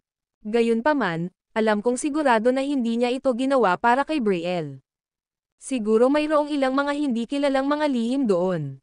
Well, kahit anong, ang tanging kailangan nating gawin ay maghintay ng matyaga para sa pagbabalik ni James." Panipi. Ang video na ito ay edited by Herban Storytelling. Kabanata 2504 pagkatapos ng pagsasalita, nascan ni Henrik ang kanyang paligid. Nang makita na nag-iisa sila, bumulong siya. Nang bumalik si James sa mga Lobrans ng mortal na kaharian, "Makakahanap kami ng isang paraan upang mabawasan ang puno ng body ng Lobrans." Hindi makapaghintay, si Chusay ay nakasuot ng isang nasasabik na hitsura sa kanyang mukha. Pagkatapos, tumawa ang dalawa habang pinagsama nila ang kanilang mga braso. Samantala, pumasok si James sa walang bisa na daanan. Ang daanan ay binuksan ni Zoman at nagpapatatag ng isang malakas na bilog na magic. Bukod doon, mawawala lamang ito pagkatapos ng bawat buhay na namamalagi sa Great Dividing Range ay bumalik. Matapos makapasok sa walang bisa na daanan, naramdaman ni James na siya ay pinasa ng 2 metro ang lapad at 3 metro ang taas. Sa paligid ay mga mahiwagang simbolo at karakter. Naglakad siya ng halos 1 minuto. Makalipas ang 1 minuto, umalis siya sa walang bisa na daanan at nakarating sa isang hindi kilalang lugar. Lumutang siya sa labas ng walang bisa na daanan at tumayo sa walang bisa. Habang naskan niya ang kanyang paligid, napagtanto niya na ito ay isang walang katapusang saklaw ng bundok na puno ng mga nakabalot na taluktok at mga sinaunang puno na lumago ng hindi mabilang na taon. Ang mga sinaunang puno na ito ay daan-daang metro ang makapal at 10,000 metro ang taas, na may mga siksik na sanga at mga dahon na sumasakop sa kalangitan. Ang langit ay natakpan sa madilim na ulap, at ang hangin ay puno ng pagkamatay. Ang lahat sa paligid ay katahimikan. Ito ba ang mahusay na hanay ng paghahati? Inscan ni James ang kanyang paligid at kinantot ang kanyang kilay. Tama iyon, ang tinig ni Sophie ay nagmula sa singsing sa kanyang daliri. Ito ang mahusay na hanay ng paghahati, isang pinigilan na lugar ng kaharian ng demonyo. Malaki ang lugar na ito at halos walang hangganan. Sa wakas ay nakikipag-usap ka ulit sa akin, Sophie. Naririnig ang tinig ni Sophie, si James ay hinalinhan. Sinabi niya, akala ko pumasok ka sa isang saradong pintuan ng pagmumuni-muni. Sinabi ni Sophie, hindi ko. Tinanong ni James, Sophie, narinig mo na ba ang mahusay na paghahati? Tumanggo siya at sinabi, si Emperor Jabari ay dating dumating dito sa edad ng primordial. Bumalik noon, napunta siya rito upang maghanap ng isang bagay, ngunit bumalik siya ng walang kamay. TS na. Ano ang hinahanap niya? Sinabi ni Sophie, ang Demon Abyss ay umiiral mula pa noong panahon ng Primeval. Ang alamat ay mayroong isang mana na naiwan ng isang Diyos na ninuno dito. Ang video na ito ay edited by Urban Storytelling. Kabanata 2505 under Sophie's guidance, si James ay tumungo sa kailaliman ng mahusay na paghahati. Gayunpaman, ang mahusay na hanay ng paghahati ay napakalaki, at ang ranggo ni James ay masyadong hindi gaanong mahalaga.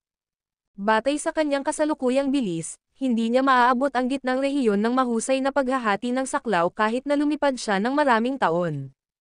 Nakakainis sa bilis ni James, pinukaw ni Sophie ang kilay at sinabing, mabagal ka. Payagan mo ako. Pagkatapos, hinawakan niya ang kamay ni James, pinalaki ang banal na enerhiya sa loob ng kanyang katawan, at lumipad ng diretso. Ang kanyang bilis ay sobrang pambihira na si James ay may impresyon na tumigil ang oras. Bago pa man siya magreaksyon, tumigil si Sophie. Ano ang mali? Bakit ka tumigil? Tanong ni James, nalilito. Sa sandaling iyon, nakakaramdam siya ng isang nakasisindak na kapangyarihan na sumisid sa hangin. Habang tinitigan niya ang walang bisa sa harap niya, napansin niya na mayroong ilang mga spatial turbulences at bitek sa walang bisa. Ang bawat crack ay naglalaman ng sobrang kakilakilabot na kapangyarihan. Ang bawat isa sa kanila ay sapat na napakalaking upang kainin ang isang eroplano ng buo. Iyon ay spatial turbulences, sinabi ni Sophie, habang hindi matatag ang puwang dito, ang spatial turbulences ay magaganap paminsan-minsan. Kahit na ang mga magsasaka sa banal na ranggo ay maaaring mawala ang kanilang buhay kung sinipsip sa isa sa kanila. Huminga ng malalim si James. Kung kahit na ang mga magsasaka sa banal na ranggo ay maaaring patayin ng mga spatial na kaguluhan na ito, hindi ba nangangahulugang ang mga kalahok ng paligsahang ito sa paghahanap ng demonyong espiritual na damong gamot ay tiyak na mapapahamak dito? Nag-aalala siya tungkol sa kanilang kaligtasan. Bukod doon, mayroong isang marahas na kapangyarihan sa hangin dito na may kakayahang sirain ang isang korpus ng buhay. Ang kapangyarihan ay hindi wasto, at ang mga nakatagpo sa kanila ay tiyak na mawawalan ng buhay. Totoo ito kahit para kay Lucifer maliban kung mayroon siyang isang uri ng ace-up ang kanyang mga manggas. Dumating ang tinig ni Sophie, kahit na nakakatakot sila, wala sila sa aking mga mata. Hinawakan ang kamay ni James, sumulong siya sa walang bisa. Sa sandaling sila ay humakbang pasulong, naramdaman ni James na siya ay pinangangalagaan ng isang napakalaking kapangyarihan. Sa ilalim ng proteksyon ng kapangyarihan, nawala ang lahat ng presyon. Hinawakan ang kanyang kamay, pinindot ni Sophie, na dumadaan sa mga bitik ng walang bisa. Di nagtagal, dumaan siya sa spatial turbulences sa tabi ni James. Matapos ang paglalakad sa kanila, lumingon si James at sumulyap sa spatial turbulences na patuloy na gumagalaw. Di nagtagal, nawala sila sa kanyang pananaw. Huminga ng malalim si James at sinabing, mapanganib. Kung hindi ito para sa iyo, hindi ako makakaligtas kahit sa aking demonyong katawan. Tumanggo si Sophie at sinabi, syempre. Ito ang mahusay na hanay ng paghahati, pagkatapos ng lahat. Kahit na ang isang quasi-emperor ay nasa panganib dito. Wala akong ideya kung ano ang nasa isip ng mga taong iyon. Bakit mapanganib nila ang kanilang buhay upang manalo lamang sa kasal ni Brielle Lobran? Matapos ang maikling pagmumuni-muni, sinabi ni James, naiintindihan, talaga. Sa pamamagitan ng pagpapakasal kay Brielle, ang kanilang mga fate ay ganap na mababago. Kaya, kahit na maaaring mamatay sila, naniniwala sila na sulit na subukan ang kanilang swerte. Si Sophie ay hindi nagtagal ng matagal at umalis sa tabi ni James. Ang rehiyon na ito ay tunay na mapanganib. Mayroong kahit na mga magic bilog na nanatili mula noong panahon ng panguna. Bagaman hindi sila kumpleto, napakalakas nila. Kahit na ang isang magsasaka sa banal na ranggo ay maaaring mawala ang kanilang buhay kung sila ay humahanda sa hindi handa. Sa kabutihang palad, kasama si Sophie sa tabi niya, nakaligtas si James. Mas malalim siya sa mahusay na paghahati ng saklaw sa kanyang gabay. Bigla, tumigil si Sophie sa kanyang mga track. Hinawakan ang kamay ni James, bumaba siya mula sa langit at nakarating sa tuktok ng isang bundok. Tinanong ni James, ano ang mali, Sophie? Sinabi ni Sophie, kung ang aking memorya ay nagsisilbi sa akin ng tama, malapit na kami sa Demon Abyss ngayon. Mayroong isang sinaunang bilog na magic sa paligid nito. Ito ay isang mahiwagang bilog na magic. Maging si Emperor Jabari ay pinamamahalaang lamang na masira ang bilog pagkatapos ng kaunting oras.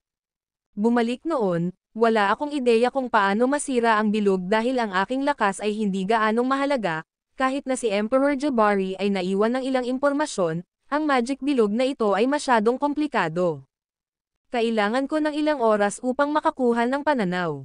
Samantala, mag-concentrate lamang sa pagsipsip ng enerhiya ng Taybak. Matapos siyang magsalita, tinawag niya ang enerhiya ng Taybak mula sa loob ng celestial na tirahan. Sinabi ni Sophie, pinigilan ko ang kapangyarihan ng sword energy para sumipsip ka. Ang alon ng enerhiya ng Taybak na ito ay naglalaman ng walang kapantay na mga diskarte sa pakikipaglaban sa Taybak. Habang nakakakuha ka ng higit na pananaw sa mga diskarte sa pakikipaglaban sa Taybak, ang lakas ng enerhiya ng Taybak na ito ay lalago lamang. Tiningnan ni James ang enerhiya ng Taybak sa harap niya. Ito ay 100 metro ang haba at tulad ng isang kidlat na bolt na nasuspine sa harap niya. Maaari niyang maramdaman na ang enerhiya ng Taybak na ito ay naglalaman ng isang napakalakas na puwersa. Paano ko ito pinuhin? Tanong ni James. Sinabi ni Sophie, nag-set up ako ng 1 oras ng pagbuo. Pinuhin ang enerhiya ng Taybak sa loob ng pormasayon. Gayunpaman, maging maingat na ang pagpino ng enerhiya ng Taybak na ito ay napakahirap. Una sa lahat, ang iyong ranggo ay kailangang maabot ang hindi bababa sa rurok ng Immortal Ascension's 9th stair.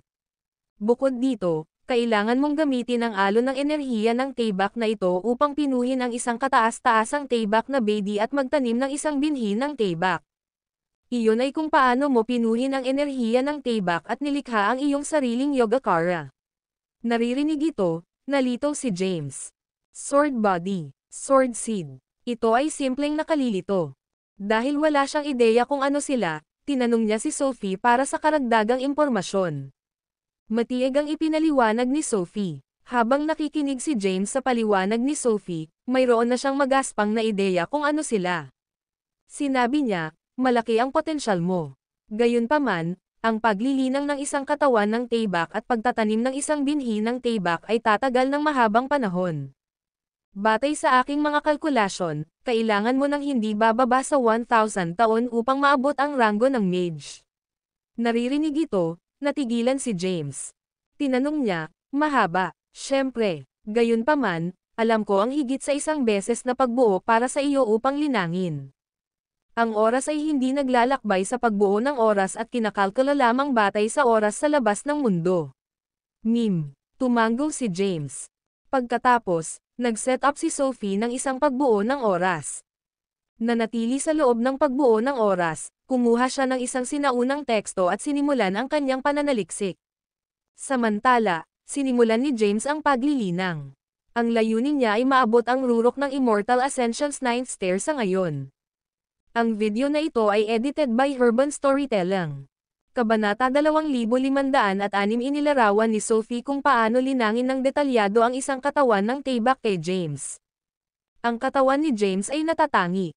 Una sa lahat, ang kanyang pisikal na katawan ay na-raise up ng isang natal demonic lotus ng isang emperador at nagtataglay ng kataas-taasang kapangyarihan ng demonyo. Pangalawa, nakuha niya ang providence ng elemental inversion. Kaya, ang kanyang pisikal na katawan ay naging isang elemental na banal na katawan, at ang kanyang mga daluyan ng dugo at buto ay lahat ay naglalaman ng elemental na kapangyarihan. Ang elemental na kapangyarihan ay magkasama at pinigilan ang bawat isa sa loob ng katawan ni James. Upang makagawa ng isang katawan ng Tayback ay upang pinuhin ang sarili sa isang Tayback. Ang pisikal na katawan ay ang Tayback, at ang Tayback ay ang pisikal na katawan. Sa madaling salita, ang lahat na kailangan gawin ni James ay ang pagsipsip ng kapangyarihan ng enerhiya na walang kapantay na Tayback na ito at pinangalagaan ang kanyang pisikal na katawan. Nang dumating ang oras, ang kanyang katawan ay magiging isang katawan ng Tayback. Gayunpaman, mas madaling sabihin kaysa sa tapos na. Iyon ay dahil ang enerhiya ng Tayback ay magiging sanhi ng malaking pinsala sa pisikal na katawan sa pagpasok sa katawan. Walang magsasaka ang maglakas loob na subukan ang paggamit ng ordinaryong enerhiya ng Tayback, hayaan ang isang walang kapantay. Sa pagbuo ng oras, nakaupo si James sa isang posisyon ng lotus sa lupa at hinihigop ang enerhiya na espiritual na Empyrean upang madagdagan ang kanyang tunay na kakanyahan. Ito ang banal na sukat, kung saan ang primordial energy isang enerhiya na mas malaki sa antas kaysa sa parehong enerhiya ng enerhiya at espiritual na enerhiya ay sagana. Ang kanilang pagkakaiba ay tulad ng dolyar, dime, at ang sentimo ayon sa pagkakabanggit.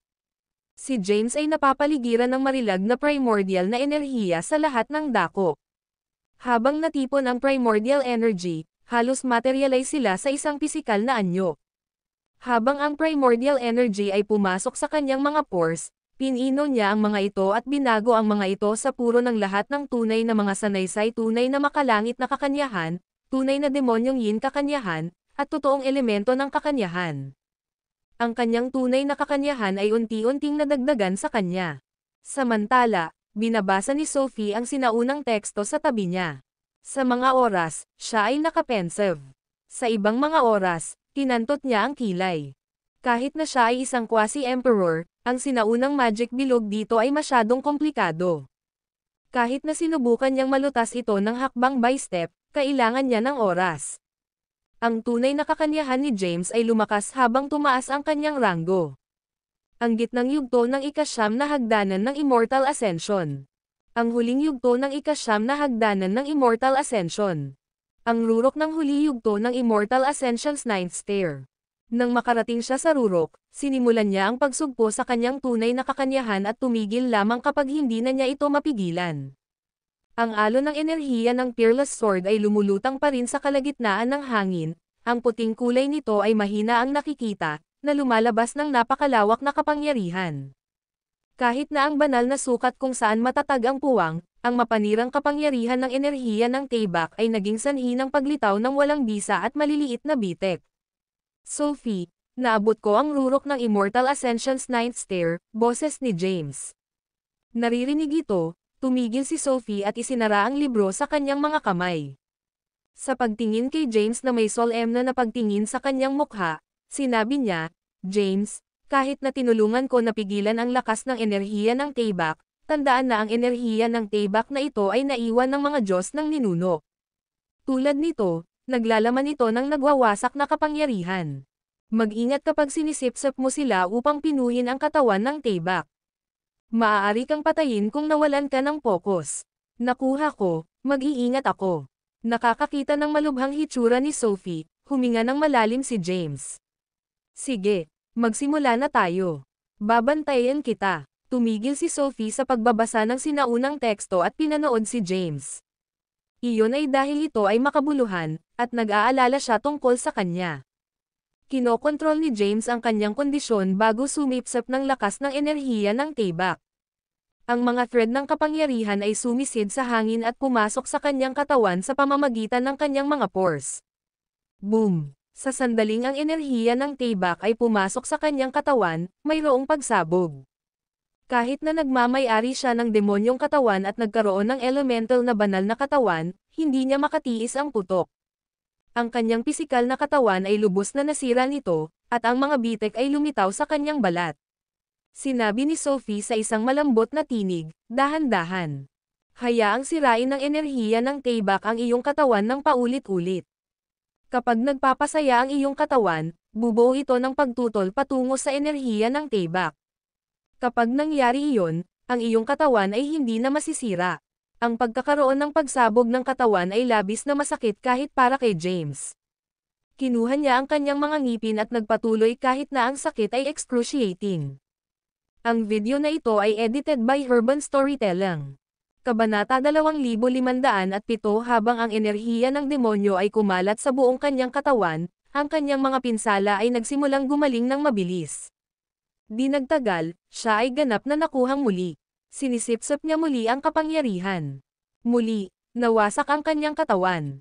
Habang nilinang niya ang katawan ng tibak, pinino din niya ang kanyang pisikal na katawan. Dahil sa Novnary Golden Body CD, ang kanyang katawan ay magpapasaya pagkatapos ng bawat pagkawasak at lalakas kahit na mas malakas sa bawat oras.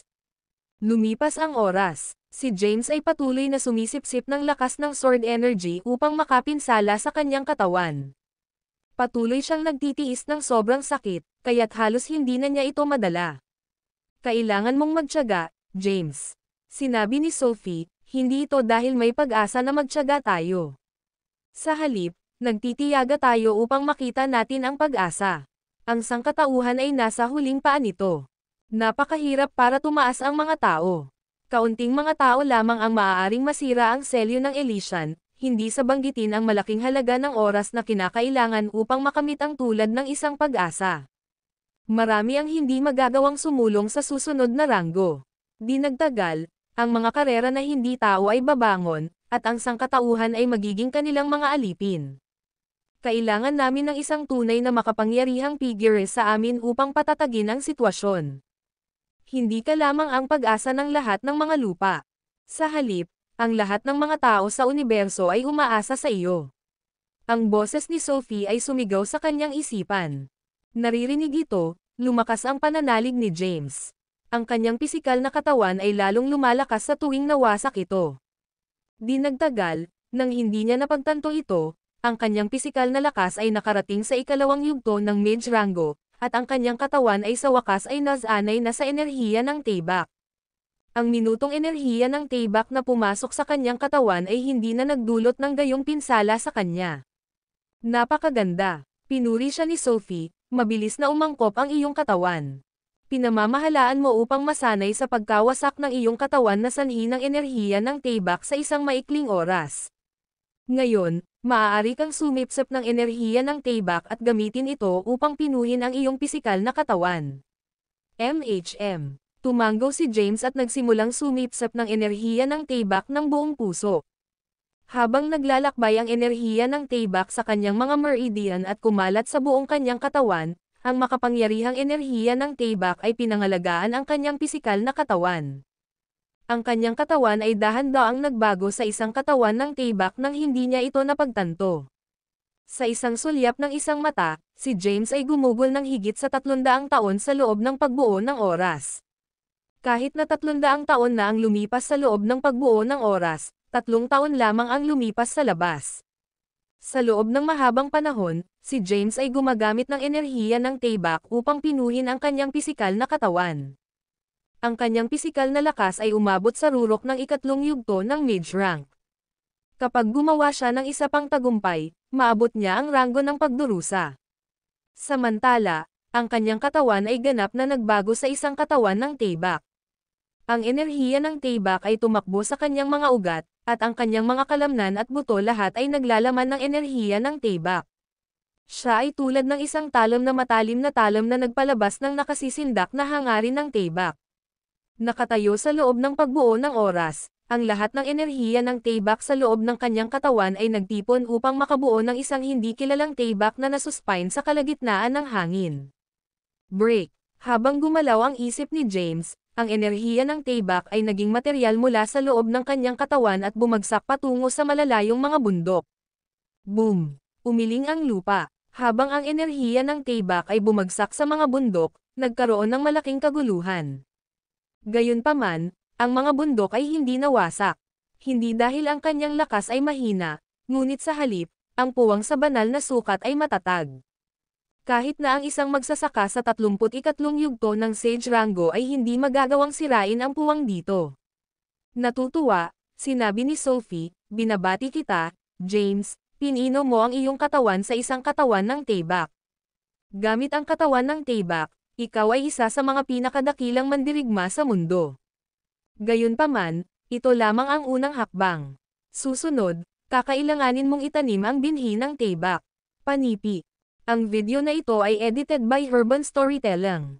Kabanata 2508 sa kakanyahan, isang binhi ng Taybak ang binhi ng isang Taybak. Dalhin ang sarili bilang Taybak at binhi, at itanim ang binhi ng swordsmanship sa katawan. Ito ang susi sa pagiging isang master ng sword. Tiningnan ni Sophie si James at sinabing, susunod, oras na upang itanim ang binhi ng Taybak, na mas simple kaysa sa pagpino ng katawan ng Taybak. Si James ay nakinig ng mabuti. Sa pagtingin sa enerhiya ng Taybak na lumulutang sa kalagitnaan ng hangin, sinabi ni Sophie, gamitin ang enerhiya ng Taybak na ito bilang isang binhi at itanim ito sa iyong katawan. Pagkatapos, gamitin ang iyong dugo at totoong kakanyahan upang mabagal na linangin ito. Kapag ang enerhiya ng Taybak ay naging materialize muli, ito ay magiging iyong Yogacara. Mayroong ilang mga hakbang. Una, kailangan mong sumipsip ng pino na enerhiya ng Taybak at ibahin ang anyo ng mga ito sa isang binhi. Tulad ng na-refine ko na para sa iyo, dapat mong madaling makuha ito. Pangalawa, buksan ang isang espesyal na puwang sa larangan ng elixir na katulad ng elixir reservoir sa mga puntos ng acupuncture ng iyong katawan. Ang puwang na ito ay kung saan itatanim ang binhi ng Taybak. Matapos ang detalyadong paliwanag ni Sophie, naintindihan ni James kung ano ang tungkol sa lahat. Susunod, sinimulan niya ang pagpino ng enerhiya ng Taybak at itinanam ang mga ito sa loob ng kanyang katawan upang baguhin ang mga ito sa isang binhi ng Taybak. Kapag ang buto ng Taybak ay umusbong sa enerhiya ng Taybak muli, bubuo ito ng kanyang Yogacara. Matapos gawin ang kanyang paghahanda, sinimulan ni Sophie na pigilan ang kapangyarihan ng sword energy upang ligtas na makuha ni James ang enerhiya ng Taybak at itanim ang binhi. Ang proseso ay naging maayos. Si James ay gumugol ng 3 taon sa pagbuo ng oras upang makuha ang enerhiya ng Taybak, itanim ito sa loob ng kanyang katawan, at ibahin ang anyo nito sa isang binhi ng swordsmanship. Natutuwa, sinabi ni Sophie, maayos iyon. Ang mga bagay ay magiging mas simple mula ngayon. Gumamit ng kapangyarihan ng enerhiya ng dugo sa loob ng iyong mga daluyan ng dugo at ang tunay na kapangyarihan ng kakanyahan upang alagaan ang binhi ng Taybak. Tumango si James. Sinuri niya ang mga insides ng kanyang katawan. Binuksan niya ang isang espesyal na puwang sa kanyang larangan ng elixir. Sa loob ng espasyo, mayroong isang nagniningning na buto na puti sa kulay na naglabas ng malabong mga hibla ng hangarin ng Taybak. Ang binhi na ito ay ang enerhiya ng Taybak na naiwan ng isang peerless swordmaster sa Primordial Age. Sa ilalim ng patnubay ni Sophie, pinino ito ni James sa isang binhi ng swordsmanship. Sa pamamagitan ng paraan, gaano katagal kailangan kong ibahin ang anyo ng Taybak sa enerhiya ng Taybak, na kung saan ay bubuo ng isang Yogacara, kung sisimulan kong mapangalagaan ang binhi ng Taybak ngayon. Matapos ang ilang pagmumuni-muni, sinabi ni Sophie, sa enerhiya sa loob ng iyong katawan, marahil tungkol sa 500 taon. Naririnig ito, malalim si James huminga at nagtanong, mahaba. Ngumiti si Sophie at sinabing, 500 taon ba ang itinuturing na mahabang panahon? Para sa mga magsasaka, 500 taon ang pumasa sa isang mata. Ang ilang mga walang kabuluhan na malakas na magsasaka ay gumugol ng milyon-milyong, 10-10 milyong, o marahil daan-daang milyong taon sa bawat oras na pumapasok sila sa isang saradong pintuan na pagmumuni-muni. Daan-daang milyong taon. Natigilan si James. Siya ay umiiral lamang sa mundong ito sa loob ng mga dekada. Tulad nito, nahihirapan siyang isipin kung ano ang magiging hitsura ng Earth pagkatapos ng 100 milyong taon. Sige ngayon, itigil mo na ang paggap. Sa lalong madaling panahon, mauunawaan mo kung gaano kalaki ang oras sa mga magsasaka. Ngayon na ang enerhiya ng Taybak ay nagbago sa isang binhi, hindi mo hinihiling ang aking tulong mula rito. Dahil hindi ko pa nalutas ang Magic Circle, kailangan ko ng oras upang makakuha ng pananaw. Vim. Tumango si James. Pagkatapos, sinimulan niya ang paggamit ng kanyang kapangyarihan upang mapangalagaan ang binhi ng swordsmanship sa loob ng kanyang katawan. Sa pagsasama sa nakaraang 300 taon, 800 taon na ang lumipas mula nang pumasok si James sa pagbuo ng oras. 500 taon mamaya, si James ay nakaupo sa isang posisyon ng lotus sa lupa. Ang mga thread ng enerhiya ng Taybak ay materyal mula sa loob ng kanyang katawan at enveloped sa kanya. Samantala, ang binhi ng swordsmanship na nakatanim 500 taon na ang nakakaraan ay nakabukas. Dito nagmula ang enerhiya ng Taybak. Tulad ng mga thread ng enerhiya ng Taybak na naglalaman ng napakalaking kapangyarihan na materyal at pinangalagaan ang kanyang pisikal na katawan, ang kanyang pisikal na lakas ay tumaas ng labis nang hindi niya ito napagtanto. Matapos ang 500 taon na lumipas, ang kanyang pisikal na lakas ay umabot sa ranggo ng pagdurusa. Crack! Sa sandaling iyon, ang isang malinaw na tunog ng pag-crack ay nagmula sa binhi ng swordsmanship sa loob ng kanyang katawan. Pagkatapos, isang napakalawak na kapangyarihan ang nagising.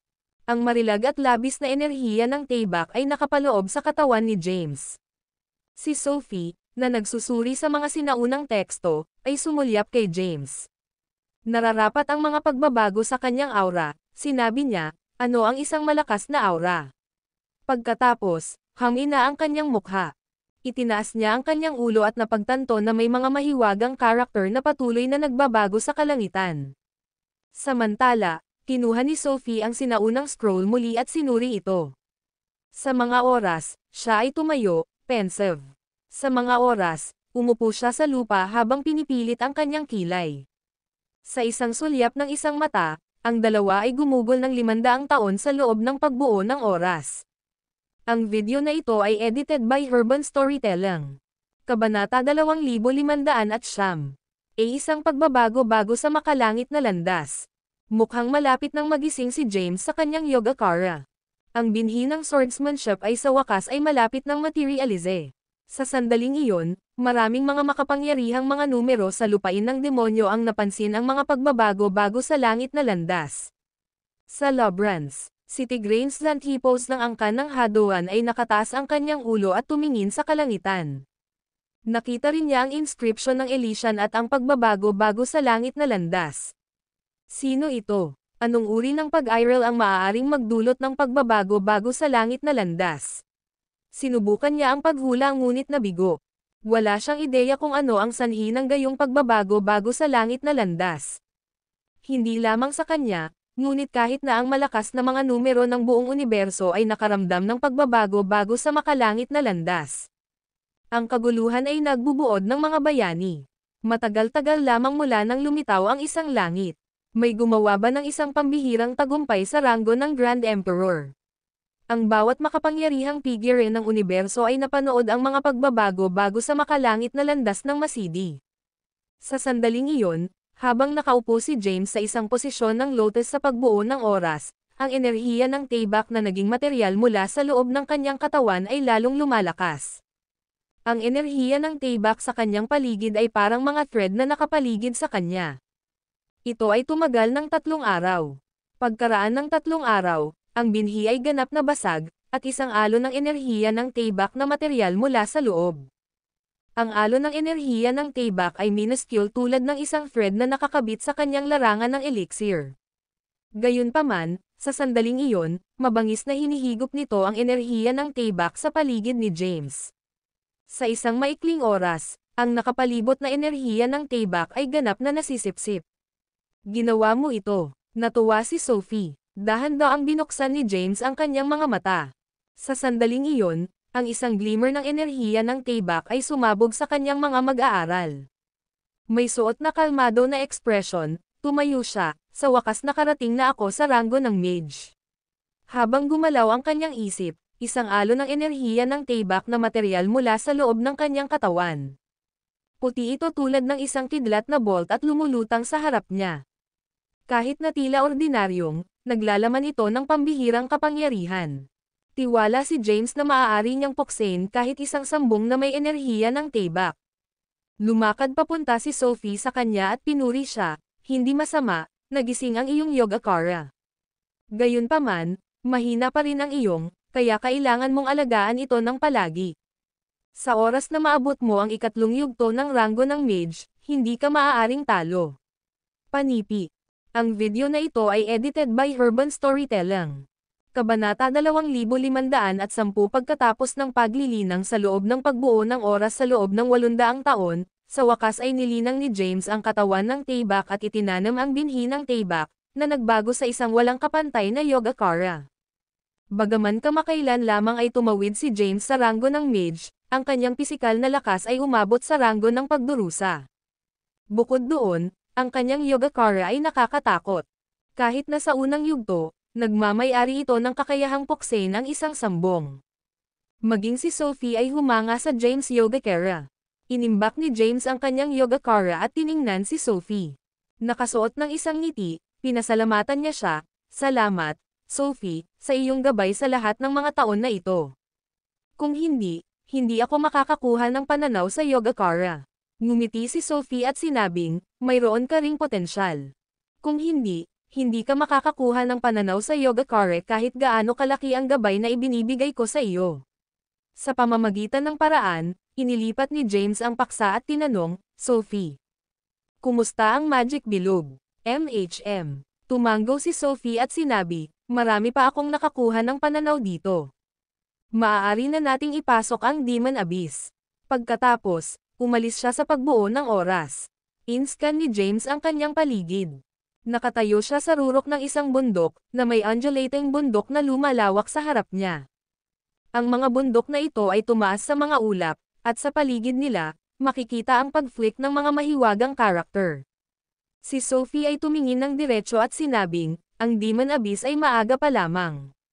Dahil ang Demon Abyss ay isang pinigilan na lugar ng banal na kaharian, mabigat itong bantayan ng isang sinaunang bilog na magic. Bagaman hindi kumpleto ang bilog ngayon, nagtataglay pa rin ito ng napakalaking kapangyarihan. Kahit na ang isang malakas na magsasaka ay maaaring patayin kung sila ay hindi handa.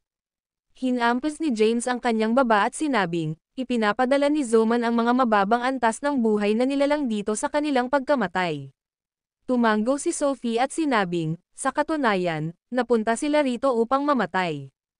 Sa kanilang base sa paglilinang, hindi nila masira ang magic bilog dito, hayaan mong makarating sa kanilang patutunguhan. Bakit nila igiit na darating noon? Tanong ni James, nakakagulat. Sinabi ni Sophie, para sa hindi ka nais-nais na pagkakataon na makahanap ng demonyong espiritual na halamang gamot at pagsakay sa mga coattails ng isang malakas na pamilya. Iyon ang dahilan kung bakit iginiit nila na subukan kahit na alam nila na ito ay isang misyon ng pagpapakamatay. Ngayon, maiintindihan ni James kung bakit ang Tigranes ng angkan ng Hadoan ay may solemne na ekspresyon sa kanyang mukha nang marinig niya ang panukala ni Zoman. Alam niya kung gaano kakilakilabot ang lugar na ito. Magpatuloy tayo. Hindi sinabi ni Sophie. Ang paghawak sa kamay ni James, malakas na enerhiya ay naging materyal sa kanyang palad at nakapaloob kay James, na maaaring makaramdam ng isang mainit na kasalukuyang nagpapalipat-lipat sa buong katawan niya. Dahil ang lugar na ito ay may isang sinaunang bilog na magic sa lugar, ang puwang dito ay magulong. Kung pinabayaan nila ang kanilang bantay, ang kanilang mga katawan ay maaaring mapunit ng marahas na puwersa na naroroon, kaya't pinangangalagaan ni Sophie si James mula sa panganib. Habang inalis ni James ang init sa buong katawan niya, hindi niya maiwasang sumulyap kay Sophie. Pagkatapos, nakita niya ang kanyang patas at pinong balat at ang kanyang kaakit-akit na hitsura.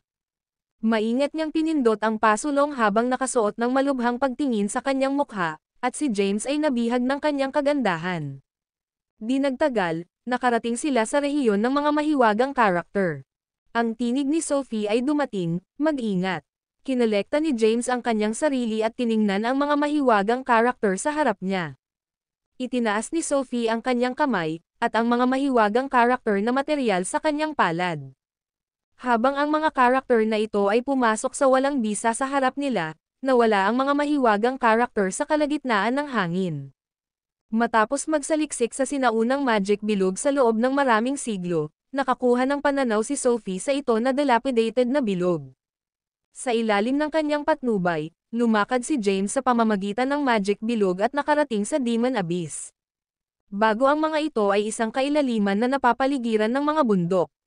Ang kailaliman ay walang ilalim, at ang asol na translucent na damo ay lumago sa paligid nito, na naglalabas ng isang mahiwagang kapangyarihan. Sinabi ni Sophie, ang mga blades ng damo na ito ay dapat na mga demonyong espiritual na halamang gamot. Tumango si James at Caswell na nag-clock ng iilan. Karamihan sa mga mambabasa ay nagbabasa na ngayon.